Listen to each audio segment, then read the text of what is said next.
নেত্রকোনার প্রত্যন্ত অঞ্চলের যুবক রিপন মিয়া পেশাগত জীবনে একজন কাঠমিস্ত্রি, কিন্তু সামাজিক যোগাযোগ মাধ্যমে তার সৃজনশীল ছন্দ ও ভিডিওর মাধ্যমে তিনি পরিচিতি লাভ করেন রিপন ভিডিও নামে।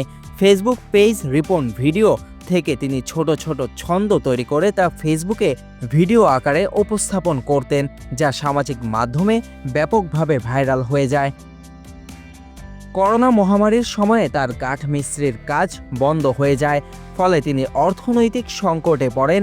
এই সময়ে তিনি একটি ভিডিও বার্তায় তার সংসারের ভঙ্গুর অর্থনৈতিক অবস্থার কথা জানান, যেখানে তিনি তার রান্নাঘরে কিছু চাল দেখিয়ে বলেন, দেখেন বন্ধুরা, কয়েকটা চাল আছে, এটাও একজনের কাছ থেকে ধার করে আনা, খুব কষ্টে আছে বন্ধুরা।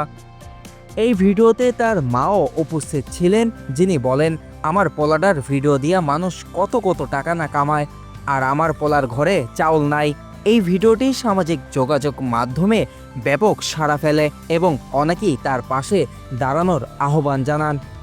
বর্তমানে রিপন মিয়া সোশ্যাল মিডিয়ায় সক্রিয় রয়েছেন এবং তার ভিডিওগুলো ফেসবুক, টিকটক এবং ইউটিউবে জনপ্রিয়তা পাচ্ছে।